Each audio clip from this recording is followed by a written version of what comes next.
스승이라고 하는 것, 선생님이라고 하는 이 직분을 우리는 또 다른 말로 교육자라고 말하지 않습니까?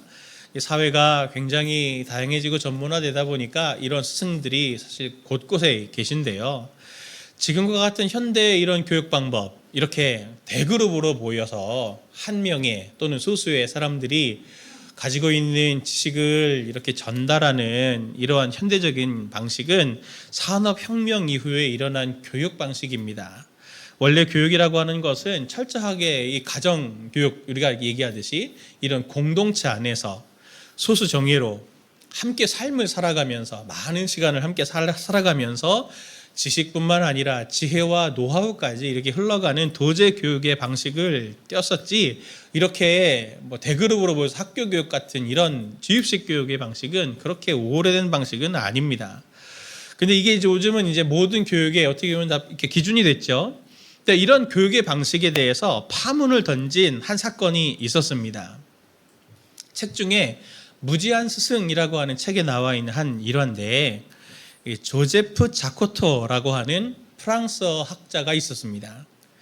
조제프 자코토는 프랑스 혁명 이후에 이 부르봉 왕가가 쫓겨났었잖아요. 그러다가 다시 이 부르봉 왕가가 왕권을 잡습니다. 그래서 다시 프랑스가 이게 민주정이 아니고 왕정으로 가는 걸 보면서 이 자코토라고 하는 사람이 실망해서 네덜란드로 망명을 하거든요. 1818년에 네덜란드의 루뱅 대학에서 이 사람이 프랑스 문학을 가르치는 담당 외국인 강사가 됐습니다. 근데 문제가 뭐냐면, 당연히 이제 프랑스어로 배우러 오는 네덜란드 학생들은 프랑스어를 모르겠죠? 그거는 아무런 문제가 되지 않는데, 문제는 이 자코토가 네덜란드어를 모른다는 겁니다. 그러니 말을 해서 가르쳐야 되는데 가르칠 수가 없잖아요. 그래서 중간에 통역을 두고 이제 강의를 시작한 거죠. 이 사람이 이 실험을 하나 하기로 한 겁니다. 이 수업을 두고. 수업을 어떻게 하기로 했냐면, 그 당시에 프랑스 네덜란드어 대역판으로 출간된 이 프랑스와 드 페넬롱이 지은 텔레마코스의 모험이라는 소설책이 나왔어요. 그러니까 한 줄은, 이 대역책이 뭐냐면 한쪽에는 프랑스어가 써 있고 그거를 그대로 번역한 네덜란드어가 이렇게 밑에 써 있는 거죠. 인터리니어라고 하는데, 이런 책이 이제 출간이 된, 이걸 교재로 삼아가지고 이걸 학생들에게 이제 준 겁니다. 주고서 어떻게 했냐면, 프랑스어를 가르치지 않고 스스로 익혀라. 이 대역이 다 써 있지 않냐. 프랑스어로 친절하게, 여기 네덜란드어로 친절이 돼 있으니 보고 배워라 니들이. 그렇게 해가지고 수업을 진행한 거예요. 그리고 나서 이 책이 이 2권으로 돼 있거든요.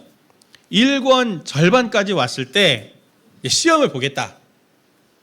얼마나 너희들이 프랑스어를 배웠는지 시험을 보겠다 하고서 이제 이 시험을 보는데, 절반까지 왔을 때 학생들한테 숙제를 내준 게, 너희가 지금 익힌 데까지 암송할 건 암송하고 또 외워서 쓸 거는 외워서 쓰고 그렇게 해라. 그래서 나머지 내용은 너희들이 할 수 있는 만큼만 읽어라 라고 이제 이렇게 해주고, 이 나중에 시험을 어떻게 쳤냐면, 너희가 읽은 텔레마코스의 모험이라고 하는 내용 전부를 프랑스어로 써라.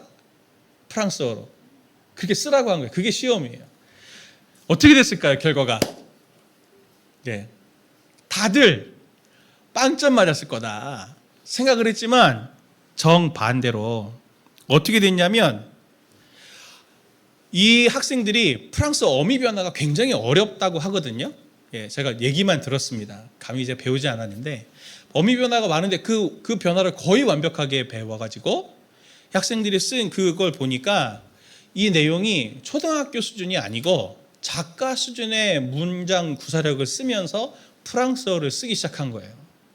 수업이 진행되면 진행될수록 이 사람들은 이제 점점 이제 더 수준이 높아져가지고, 정말 이제는 작가라고 해도 누가 보더라도 이건 흠이 잡을 데가 없다 할 만큼 학생들의 수준이 굉장히 뛰어 올라오게 된 거죠.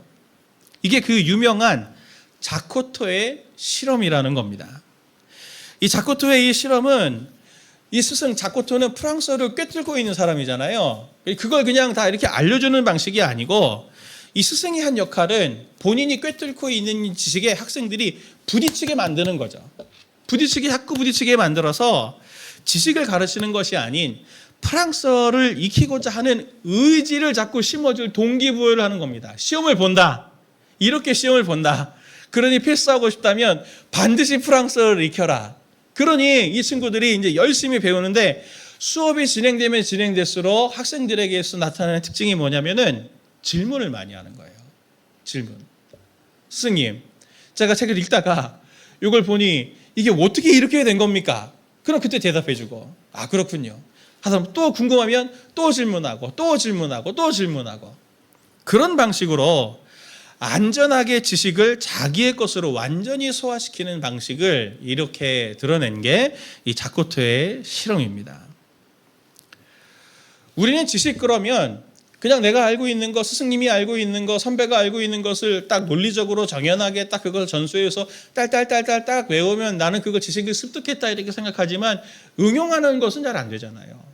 그런데 이 자코토의 실험에서는 이 현대적인 교육의 방식에 많은 것들을, 맹점들을 짚어내면서 정말 스승과 선배가 어떤 역할을 해야 될 거냐, 본인들이 알고 있는 거에 삶에 부딪히게 만들고 그것을 자꾸 습득할 수 있도록 동기부여하는 게 그게 스승의 역할이 아니냐라고 하는 이 스승의 존재에 대한 것들 다시 한번 환기시키는 역할들을 했거든요. 교육도 이런데 삶과 신앙은 어떻겠습니까? 성도님들에게는 이런 스승이 있나요? 삶에 대해서 가르쳐주는, 엄마에 대해서 알려주는, 아빠에 대해서 알려주는, 부장에 대해서 알려주는 그런 스승, 또 신앙에 대해서 알려주는 스승, 삶을 안전하게 그 삶을 헤쳐나갈 수 있도록 이끌어주는 가이드가 되는 이들이 성도님들에게는 있나요? 한번 생각해 보시죠. 제가 오늘을 사는 현대인들을 이렇게 지켜보면은 혼자 그냥 세상에 다 내던져진 존재인 것 같습니다. 그러니까 뭔가 열심히는 살지만 늘 불안해하죠. 내가 한 선택이 맞나? 내가 지금 가는 이 길이 맞나? 불안해하면서 고군분투를 합니다. 우리에게는 이 자코토 같은 스승이 필요한 거죠. 안전해. 나는 다 알고 있어. 그래서 물어보면 대답을 해줄 수 있는 사람, 안전한 길을 가해줄 이런 자코토 같은 사람들이 있냐 이 말입니다. 교회만이 아니라 직장과 사회 속에서도 우리에게는 이런 스승이 필요해요. 근데 가만히 보면은 여기 계신 성도님들 한 분 한 분이 이 자코토 같은, 누구에게는 자코토 같은 방식으로 노하우를 흘려주는 인생의 선배요, 신앙의 선배요, 길잡이 역할을 하시는 분들로 살고 계신 걸 저는 옆에서 볼 수 있습니다. 하나님은 우리에게 세상 안에서 복음이 어떻게 생명력을 가지고 있고, 그리고 이 길을 따라가면 반드시 우리에게 평강이라고 하는 것이 있다라고 하는 것을, 안전한 길이 있다고 하는 것을 제안하는 하나님의 전도자로 하나님께서 우리를 삼으셨다면 우리는 삶의 자리에서 누군가에게는 반드시 그들의 스승이 될 수 있겠죠. 오늘 말씀을 통해서 우리 성도님들이 누군가의 스승이 되는 우리가 되기를 바라고, 또 특별히 오늘 여기 있는 특별히 스승의 역할을 감당하고 계시는 분들은 어떤 마음가짐의 태도를 가지고 우리가 살아가야 할지를 말씀을 통해 우리가 묵상해 보려고 합니다. 첫 번째로, 리더는 어떤 마음을 가져야 되느냐? 보여주는 파수꾼이 되어야 합니다. 현대사회 속에서 사람과 사람과의 관계를 가만히 놓고 보면은, 관찰해 보시면 사람을 인격으로 대하지 않잖아요. 그 대신 나의 요구를 들어줄 어떤 도구, 기능, 통로, 이렇게 객체화시킵니다. 그래서 사람들을 함부로 대하는 거죠. 은행 같은 데도 가서 보시면, 저도 여러 번 봤는데, 지금 대하고 있는 상담원은 누군가의 아들입니다, 누군가의 딸입니다. 그거 뭐 당연한 얘기를 거기다 왜 붙였겠습니까? 지금 내 앞에 있는 사람은 인격이 아니고 내 지금 이 욕구를, 내 요청을 들어줄 그냥 하나의 물건 같은 존재인 거예요. 사람이라고 생각하지 않죠. 그러니 내 뜻대로 안 되면 막 화를 내기도 하고 감정을 다 쏟아내지 않습니까? 교회 안에서도 그런 일들이 종종 일어나는데, 제가 분당의료교회에 있을 때 일입니다. 분당의료교회에 제일 트러블이 많은 때가 어디냐면 주차할 때거든요. 주차. 제가 직접 들은 얘기인데, 이 집사님이 주차 봉사하시는 집사님이세요. 근데 요즘 이제 날이 뜨거워지니까 모자, 이제 창이 있는 이런 모자를 딱 쓰시고 선글라스를 딱 이렇게 끼잖아요. 그러면 이제 잘 못 알아봅니다. 주차를 딱 하는데 이제 제일 어떤 때가 어려웠냐면 차가 동시에 들어오고 나가 한꺼번에 하거든요. 거기 이제 워낙 성도들이 많이 가시니까. 그러니 원칙이 있어요. 선입 선출. 먼저 들어온 차가 먼저 나갑니다. 그래서 그거를 주차부원들이 쫙 이렇게 안내를 해주는데 공간 이렇게 딱 보면 이렇게 나갈 수 있어 보여도 못 나가게 막아요. 봉사자들이. 오래 다니신 분들은 그냥 그런가 보다 하고 이렇게 잘 따라주시는데 어쩌다가 처음 오신 분들은 이제 그게 이제 너무 이상한 거죠. 이게 나갈 수 있을 것 같은데 못 나가게 막으니까. 그래서 이분이 어떤 분이 이제 나가야 되는데 봉사자가 이렇게 막으니까 이분한테 창문 내리고 아니 왜 나갈 수 있는데 못 나가게 하냐고 그러면서 왜 막 이러면서 막 따진 거예요. 그러니 주차하시는 집사님이 열받으셨나 봐요. 모자를 딱 벗고 안경을 딱 벗으니까 사색이 된 거죠. 부장님이 우리 회사 부장님이 주차봉사하고 있었던 거예요. 거기서 너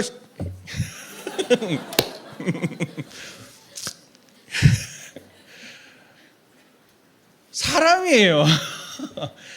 주차봉사자가 아니고 사람이라고요. 우리는 그렇게 교회 안에서도 어떤 역할들을 맡았을 때 그게 사람이라고 생각하지 않고 기능이라고 생각하는 이런 현대의 안 좋은 죄성의 문화에 너무 익숙합니다.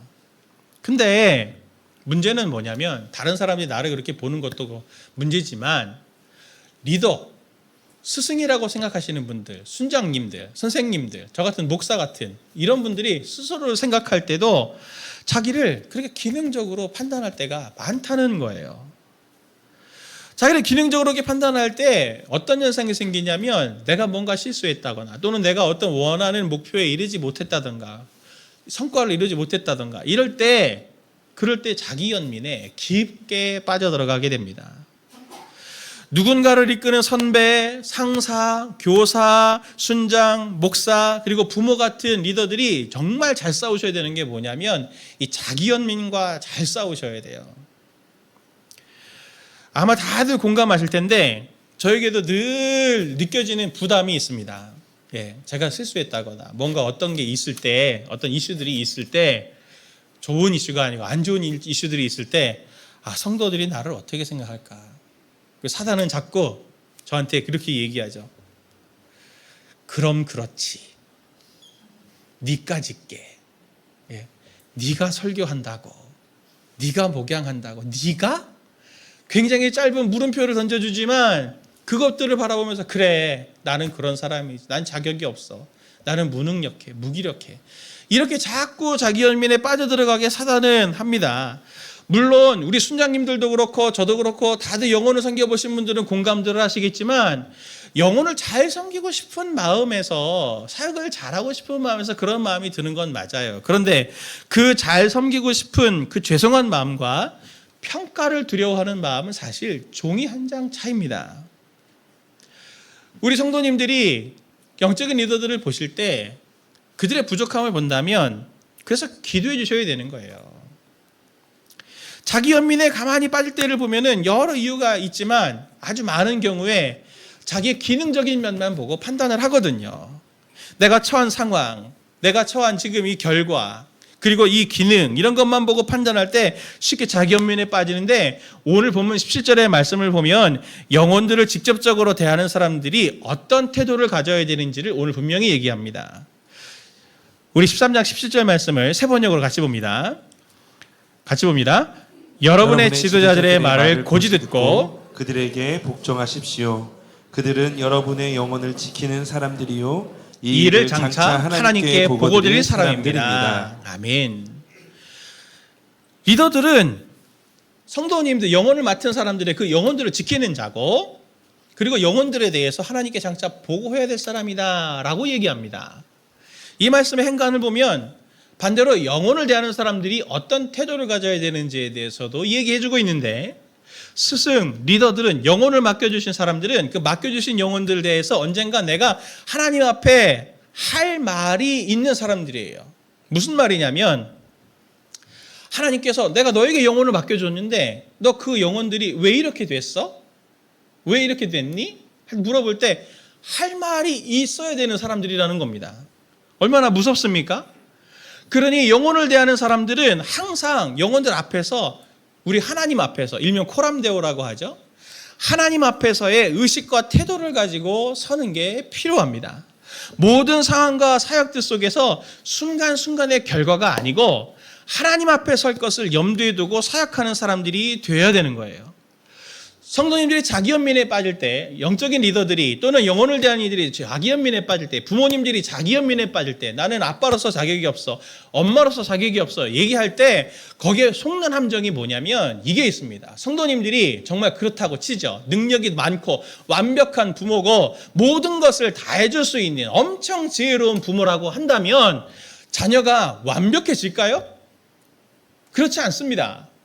아무리 잘해주고 아무리 완벽하게 해줘도 자녀들은 망가지게 돼 있어요. 왜?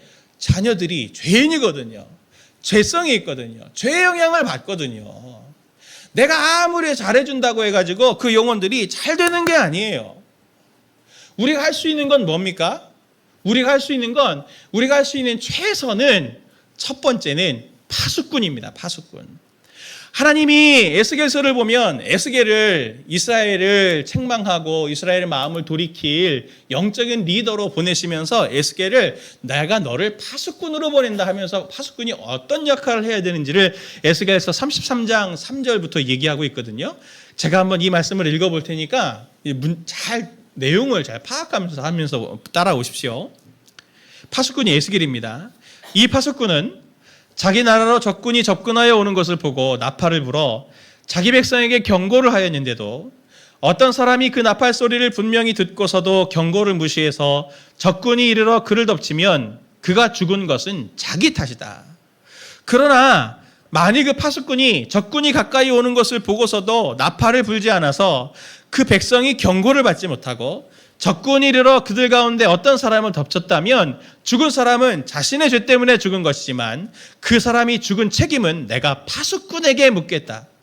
너 사람아, 내가 너를 이스라엘 족속의 파수꾼으로 세웠다. 그러므로 너는 내가 하는 말을 듣고 나를 대신하여 그들에게 경고하여라. 영혼을 맡은 사람들은 영혼에 대해서 완전한 책임을 지는 사람이 아닙니다. 파수꾼으로서 경고해주는 역할이고 길을 인도해주는 역할이 거기까지예요. 그런데 그 이후에 할 수 없는 것들은 그들의 주인이 되시는, 그 영혼의 주인이 되시는 하나님께 위탁하며 기도하는 게 그 사람의 최선인 거죠. 우리는 그들의 망가져가는 모습들을 보면서 눈물을 흘려 기도할 뿐입니다. 저도 한번 그런 적이 있어요. 너무 마음이 속상해가지고 집에서 너무 마음이 속상해서 도저히 말을 안 듣는 거예요. 도저히 말을 안 들어서 제가 그랬어요. 내가 더 세게 얘기할 수 있지만 벌도 줄 수 있지만 내가 안 하겠다. 하면 너랑 나랑 관계가 깨질 거니까. 그런데 나는 마지막으로 얘기한다. 분명히 경고를 했다. 분명히 경고를 했다. 그렇게 될 거라고. 그러니 네가 잘 알아서 선택을 해라 하고 저는 기도했죠.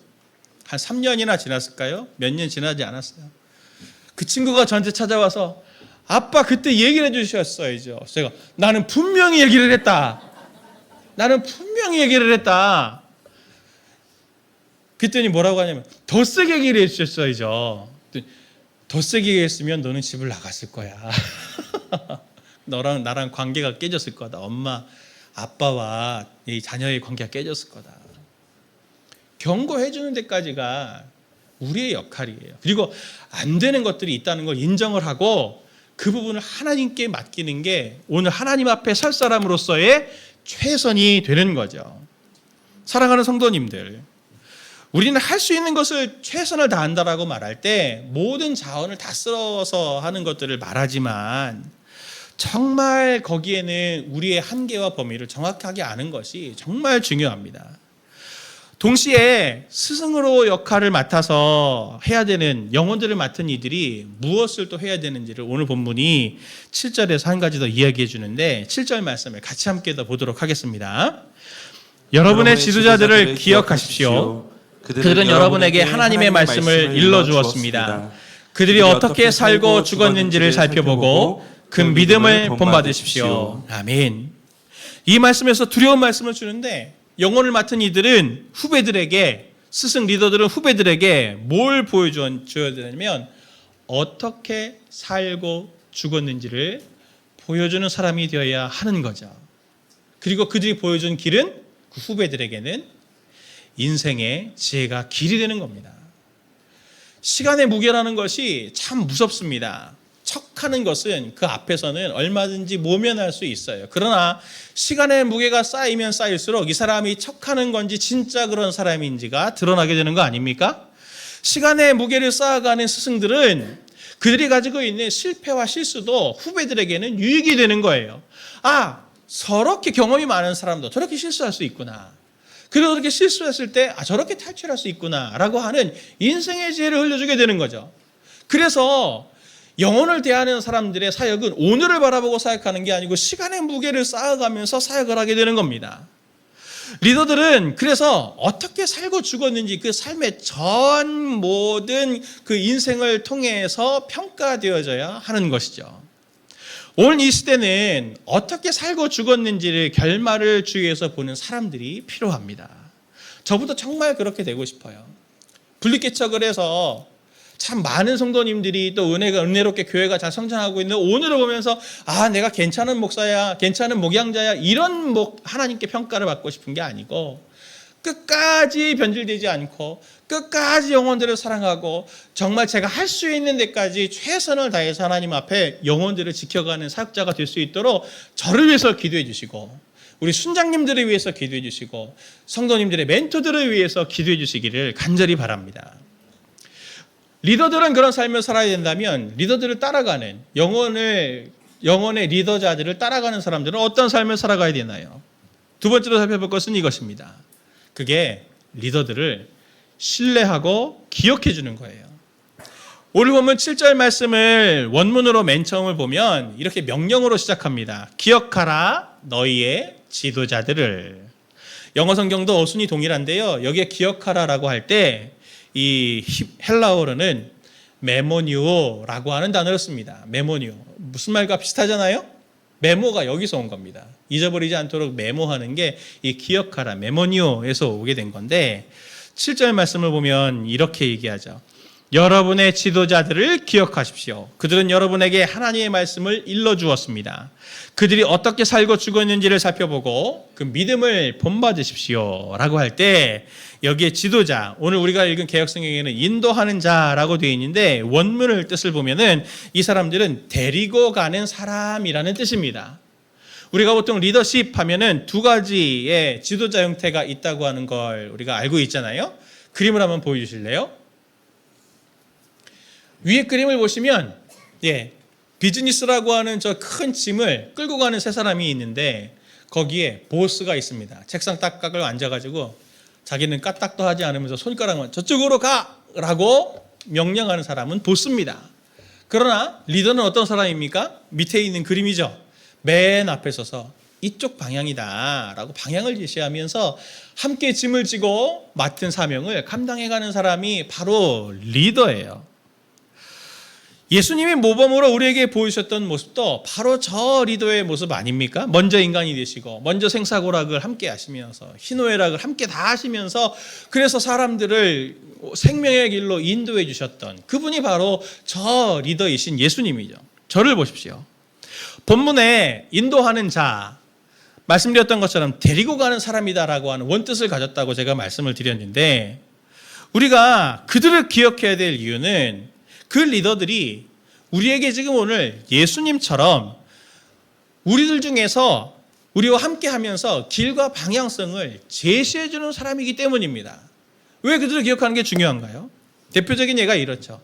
오늘도 우리 성도님들 예배 드리면서 제일 처음에 사도신경 시작했잖아요. 왜 사도신경인지 아십니까? 거기에 사도는 12사도의 그 사도가 맞습니다. 사도들의 그 믿음을 우리도 같이 고백한다. 같은 믿음을 가졌다라고 하는 것을 고백하기 위해서 사도신경을 하는 거예요. 근데 왜 사도들의 신앙을 같이 가는 게 중요한가요? 그것이 안전한 길이기 때문입니다. 그게 바른 길이기 때문에 그런 거예요.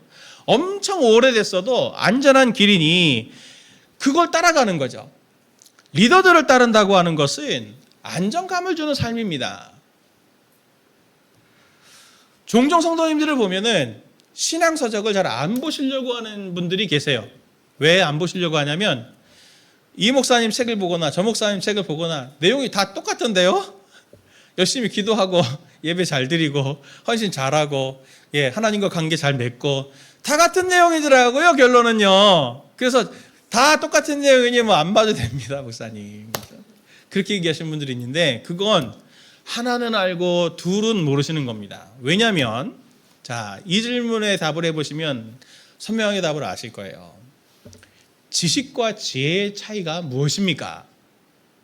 지식과 지혜의 차이. 지식을 얻으려고 했다면 모든 내용이 자꾸 똑같을지도 몰라요. 지식은 배워서 아는 거잖아요. 그런데 지혜는 지식이 있어야 됩니다. 지식이 있어야 지혜가 가질 수 있어요. 근데 가진 그 지식을 상황에 따라서, 위치에 따라서 그것을 자유자재로 완급 조절을 하면서 응용할 수 있는 능력을 갖는 게 바로 지혜인 거죠. 우리가 보통 말의 지혜가 없다 이런 얘기할 때 그렇게 표현하잖아요. 말하는데 상황에 안 맞는 말에 이 말하면 상처받을 텐데 말 자체는 어때요? 맞는 말이죠. 나는 굉장히 직설적인 사람이에요. 뒤끝이 없어요. 그래서 전 직설적입니다. 그러면서 막 얘기하는데 그 얘기를 하면 이 사람의 마음에 상처받을 텐데 그거를 꼭 이 타이밍에 이런 방식으로 얘기를 했어야 되나 이런 경험도 있으시잖아요. 그건 지식은 있지만 지혜가 없는 거죠. 지식은 언제든지 책을 통해서든지 무엇을 통해서든지 쉽게 배울 수 있습니다. 그러나 지혜는 그 쌓인 지식을 가지고 사용을 할 때 실패, 성공, 이 모든 것들을 또 반복적으로 경험한 시간이 필수적입니다. 그러니 엄청나게 많은 실패와 실수를 반복적으로 경험해 가면서 이때는 이렇게 해야 되고 이때는 저렇게 해야 되고 이런 노하우들이 쌓이는 이게 바로 지혜인 것이죠. 그 엄청난 노력과 대가를 지불한 지혜를 우리가 물려받을 수 있다면 우리 어떤 사람이 되겠습니까? 그 얘기는 상처를 덜 받아도 된다는 얘기고 피눈물을 덜 흘려도 된다는 얘기고 덜 고생을 해도 된다는 얘기인 거죠. 선배들은, 리더들은, 스승들은 우리를 그렇게 데리고 가는 지혜를 줍니다. 우리 어르신들이 종종 그러잖아요. 했던 얘기 또 하고 했던 얘기 또 하고 했던 얘기 또 하고 들은 얘기인데 또 하고 왜 자꾸 할까요? 다 많은 이유가 있지만 의식적으로 했던 얘기 또 하고 했던 얘기 또 하고 했던 얘기 또 할 때는 안 들으니까 하는 거예요. 안 들으니까. 이걸 들어야 고생을 덜 할 텐데 제가 지난주에 그 영상 보았잖아요. 그 가정의 주일. 제가 그거를 한 3번쯤 돌려보면서 제가 묘한 공통점을 지혜를 찾아냈습니다. 연령대별로 점점 올라가거든요, 인터뷰가. 근데 이 올라가면 올라갈수록 인생의 경험치가 거기에 녹아져 있는 거죠. 세상을 보는 관점. 어린아이 친구는 돈 안 벌더라도 이렇게 하고 싶은 거 하게 해줬으면 좋겠어요. 다음 분이 딱 나타나셔갖고 그게 전부가 아니더라고요. 그 위대는 그것도 전부가 아니더라고요. 점점 인생의 지혜가 넓어져 가는데 우리는 따라가는 사람들은 경험 세계가 좁다 보니까 선배들이 얘기해주는 지혜가 무가치해 보여요. 내 삶에 쓰임이 없는 것처럼 보이는 거죠. 그러니 시대가 달라요. 옛날 분이신 하는 얘기니까 그냥 들어드리자. 우리가 그 정도로만 생각을 하는 건데 그래서 우리는 어떤 일들이 인생에 일어나는 겁니까? 이게 인생의 비참인데 부모가 했던 실수 나도 또 하고 부모가 받았던 상처 나도 받고 그게 대를 이어서 계속 했던 상처, 했던 실수 계속 이어가는 게 그게 얼마나 지혜 없는 일이고 인생의 비참한 일입니까? 뭐만 잘하면 되는데요? 듣기만 잘해도 선배들이 얘기하고 스승들이 얘기하는 것들을 듣기만 잘해도 우리에게는 훨씬 더 지혜가 있고 훨씬 더 시행착오 적은 삶을 살게 될 텐데 우리는 왜 그렇게 그들의 말을 존중해 주지 않느냐 하는 이야기입니다. 하나님께서 우리들에게 인생의 선배, 스승, 그것이 꼭 교회만이 아니라 직장에서든지 어느 곳에서든지 우리에게 선배와 스승을 주신 것은 엄청난 축복입니다. 하나님께서 그분들은 성도님들에게 선물로 주신 거예요. 그럼 우리는 어떻게 해야 됩니까? 성도님들 스스로 한번 질문을 해보십시오. 성도님들에게는 성도님들을 이끌어주는 인생의 멘토가 있나요? 신앙의 스승이 있나요? 지도자가 있습니까? 물어봐서 지혜를 얻을 수 있는 그런 분들이 계신가요? 만약 없으시다면 아까 제가 처음에 말씀드렸던 것처럼 오늘도 세상에 던져져서 계속 불안해하면서 어떤 선택을 해야 될까? 나는 어떻게 살아야 될까? 늘 노심초사하는 그런 삶이 되는 거잖아요. 저도 지난 주간에 이찬수 목사님을 다른 일 때문에 뵀는데 뵈니까 스승의 주간에 뵈니까 더 소중하더라고요. 물어볼 수 있는 분이 있다. 제가 물어보지는 않습니다. 잘 짐 드리는 것 같아서. 그런데도 물어볼 수 있는 분들이 있다고 하는 것 자체가 저에게 얼마나 큰 안정감을 줍니까? 성도님들이 물어볼 수 있는 사람들이 꼭 있으셔야 돼요. 인생에 물어볼 사람으로 부모님을 두신 거고, 신앙에 물어볼 사람으로 교역자를 두고 순장님들을 둔 거고, 선생님들을 둔 거고, 사회에서는 지식적인 면에서 교수님을 두신 거고, 스승님들을 두신 거고, 부장님들을 두신 거고, 회장님을 두신 거고 한 거 아닙니까? 하나님이 주신 선물이에요. 그들을 기억해 주시고 인정해 주셔야 되는 겁니다. 중요한 건 뭐냐면 인정은 하는데 마음으로 안 받아들이는 거죠. 내 멘토로. 그러시면 안 됩니다. 오늘 세속적인 분위기에서는 모든 관계가 다 기능적인 관계라고 제가 말씀드렸잖아요.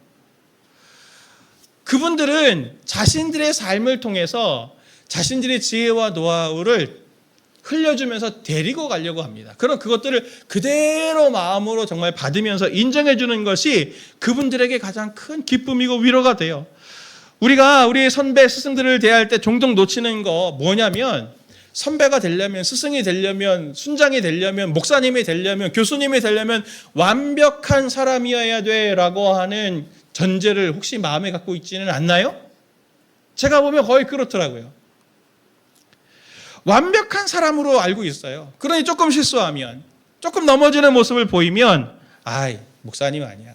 아유, 순장님 아니야. 아유, 우리 교수님 아니야. 아유, 우리 부장님 아니야. 이렇게 생각하는데 그들을 리더라고 한다면, 우리랑 똑같이 앞에서 이끌어주는 사람이라면 그들도 우리와 똑같은 연약함을 가진 사람이라는 것도 인정을 해주셔야죠. 그들도 죄에 싸웁니다. 죄에 시달려요. 넘어지기도 합니다. 육체를 가졌기 때문에 여러 연약함들이 있어요. 그래서 히브리서 13장 17절은 이렇게 강조해서 말합니다. 여러분의 지도자들의 말을 고지 듣고 그들에게 복종하십시오. 그러므로 여러분은 그들이 기쁜 마음으로 이 일을 하게 하고 탄식하면서 하지 않게 해주십시오. 그들이 탄식하면서 일하는 것은 여러분에게 유익이 되지 못합니다. 오늘 여러분의 지도자들의 말을 고지 듣고 할 때 제가 세 번역으로 봤지만 원문의 의미랑 가장 비슷해서 세 번역을 여기에 오늘 인용을 한 건데, 고지 듣다라는 뜻이 신뢰하다는 뜻입니다. 여러분들의 지도자를 신뢰하고 그들에게 복종하십시오. 그렇게 부탁하고 있어요.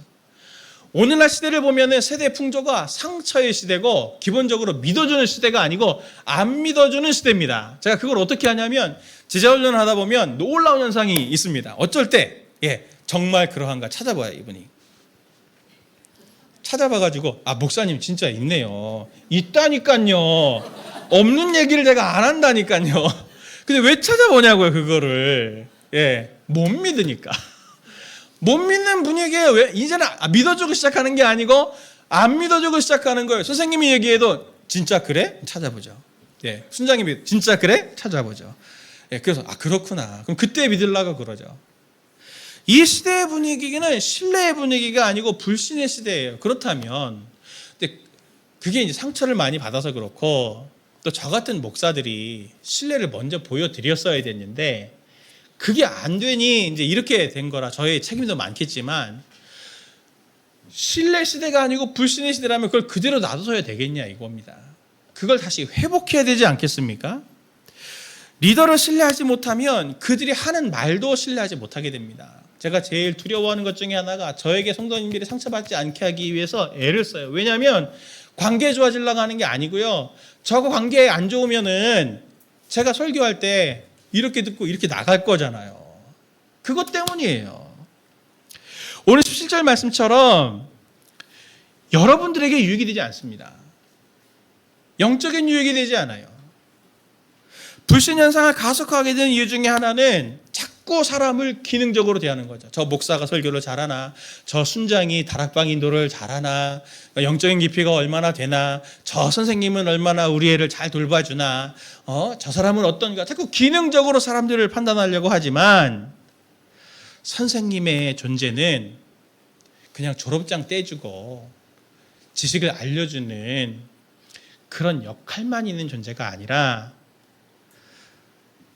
존재를 통해서 아까 우리가 7절 말씀 보았지만 하나님 앞에서 이 영혼들에 대해서 할 말을 표현해 줄 사람으로 오늘 그렇게 있는 분들이 바로 스승님들입니다. 그들을 소중하게 여겨주셔야 돼요. 생각해 보십시오. 제가 우리 순장님들뿐만 아니라 우리 주일학교 선생님들을 보면 참 제가 가슴으로 깊이 존경합니다. 제가 영적인 목양자로 있지만 저보다도 더 열정적으로 헌신적으로 섬기시는 모습들을 보면서 제가 배우기도 하거든요. 그런데 제가 우리 순장님과 주일학교 선생님들만이 아니고 우리 여기 성도님들 중에도 학교 현장에 교육의 현장에 계시는 분들 계시잖아요. 제가 그분들을 보면은 정말 존경할 만한 분들이 많습니다. 그냥 지식을 전달해 주는 분이 아니고 그 맡은 영혼들을 위해서 마음을 다해서 이렇게 섬기시는 분들 여러 번 경험해요. 저도 학부형이라서 선생님들하고 몇 차례 이렇게 여러 선생님들하고 소통할 기회가 있었는데 딱 느낌이 오죠. 느낌이 와요. 그러면 애한테 물어보면 크리스찬이시더라고요. 사명감으로 있는 선생님들 많이 봅니다. 그들에게 감사할 수 있어야 돼요.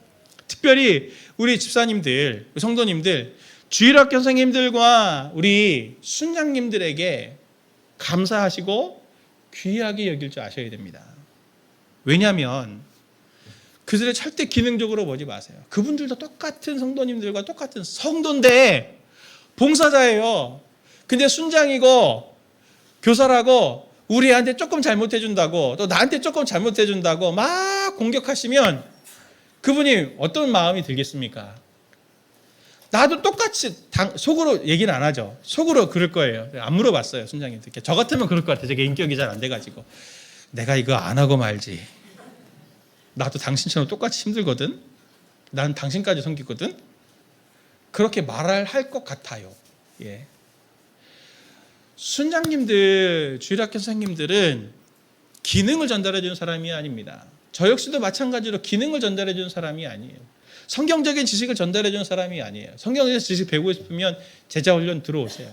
제가 잘 가르쳐 드릴 수 있어요. 그런데 제가 목양하면서 가르쳐 드리고 싶고 순장님들과 우리 선생님들이 알려고 전달해 드릴 수 있는 것은 하나님의 은혜와 하나님의 사랑입니다. 그건 세상에 어디에도 없죠. 지난 주일에도 어린이 주일에 저희들 같이 여기서 같이 막 비 오는 날이지만 소떡소떡 구워서 막 줬잖아요. 없어서 여기서 드셨습니까? 선생님들이 없어서 그걸 여기서 구운 거예요? 집에서 못 먹어서? 그게 아니라 그 떡 하나 구워서 전달하는 그 마음들을 통해서 아이들이 하나님의 은혜와 사랑을 경험하려고 그렇게 몸부림치시는 거잖아요. 성도님들이 맛이 없네, 이게 싸네, 이거 왜 이걸 했어, 이러신 분은 없으시죠? 없으셨을 거예요. 다 맛있다고 하시더라고요. 사랑하는 성도님들, 리더된 사람들에게, 영혼들을 맡아서 성도님들이 이끌어주는 사람들에게 가장 큰 선물이고 행복은 선물을 주는 것이 아니고 그들의 수고와 애씀을 기억해 주는 겁니다. 그분들이 그렇게 저 사람들이 내 수고를 기억해 주고 있구나라고 하는 것들을 알게 될 때 모든 수고와 눈물 흘렸던 것들을 다 씻게 되는 거예요. 저에게도 지난 어버이 주일날, 어버이 주일이 아니죠, 어버이날, 저도 자식이 있잖아요. 제가 집에 10시 반인가 들어갔거든요. 아무도 카톡이 없고, 아무도 카톡이 없고, 이렇게 가는구나.